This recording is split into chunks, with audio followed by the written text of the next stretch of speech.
మాజీ ముఖ్యమంత్రి కేసీఆర్ ముందు చూపుకు నిదర్శనంగా కాళేశ్వరం ప్రాజెక్టు నిలుస్తుందని బీఆర్ఎస్ పెద్దపల్లి జిల్లా అధ్యక్షులు కోరకంటి చందర్ అన్నారు. ఈ మేరకు పెద్దపల్లి జిల్లా గోదావరిఖని పార్టీ కార్యాలయంలో జరిగిన మీడియా సమావేశంలో ఆయన మాట్లాడారు.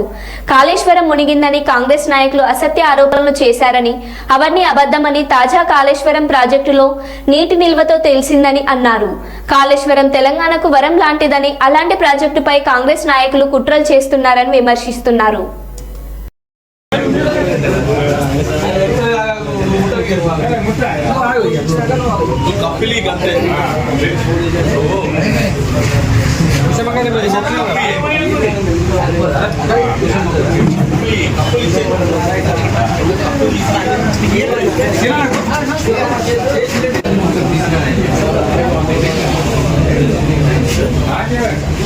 రామగుండం పట్టణంలో ఉన్నటువంటి జెన్కో డిపోరస్ సంబంధించి దాన్ని సింగరేణి ద్వారా కాకుండా జెన్కో ద్వారా ఏర్పాటు చేపిస్తే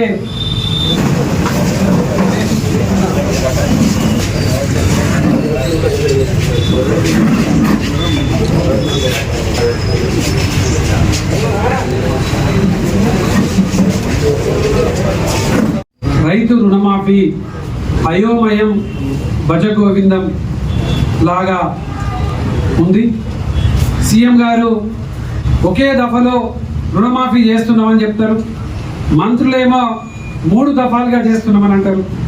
కేసీఆర్ గారు ఆనాడు 4 విడతలుగా చెప్పినట్టు చేసినటువంటి గొప్ప రైతు బాంధవుడు కేసీఆర్ గారు.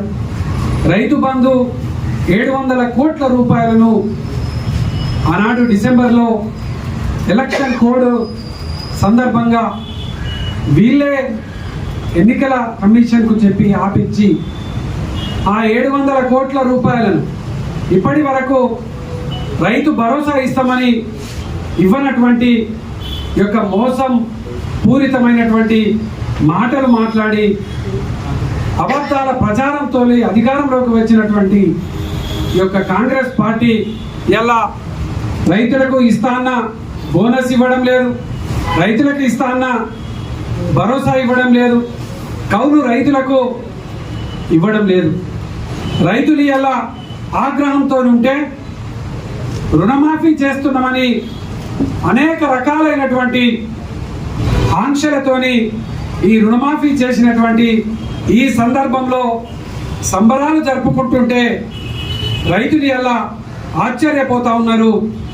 తూర్పున వెళ్తున్నటువంటి నీళ్లను పడమర దిశగా ప్రవహించే విధంగా చేసి దిశను మార్చి తెలంగాణ ప్రజల దశను మార్చినటువంటి కేసీఆర్ గారి నాయకత్వాన్ని పలుచన చేయడం కోసం కాళేశ్వరం ప్రాజెక్టు కూలిపోయింది, కోట్ల రూపాయలు నీళ్ళల్లో పోసినట్టే అయిందని అబద్ధపు ప్రచారాలు చెప్పినటువంటి ఈ యొక్క కాంగ్రెస్ పార్టీ మోసపూరితమైనటువంటి మాటలు మాట్లాడింది అనేది ఇలా ప్రజలకు అర్థమైపోయింది.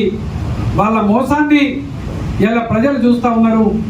నేడి గడ్డలో ఇలా గోదావరి పరవళ్ళు తొక్కుతూ ఉన్నది. రైతులందరూ కూడా సంతోషంతో సంబరాలు చేసుకుంటున్నటువంటి ఈ సందర్భంగా రైతులకు మోసం చేసి రైతులను వంచినటువంటి ఈ కాంగ్రెస్ ప్రభుత్వం, ముఖ్యమంత్రి రేవంత్ రెడ్డి గారు, ఈ సంబరాలు జరుపుకుంటున్నటువంటి ఎమ్మెల్యేలు రైతులకు క్షమాపణ చెప్పాలి. క్షమాపణ చెప్పిన తర్వాతనే గ్రామాలలోకి వెళ్ళాలి. లేకపోతే రైతుల పక్షాన బీఆర్ఎస్ పార్టీ అండగా ఉంటుంది. రైతు ఉద్యమాలలో బీఆర్ఎస్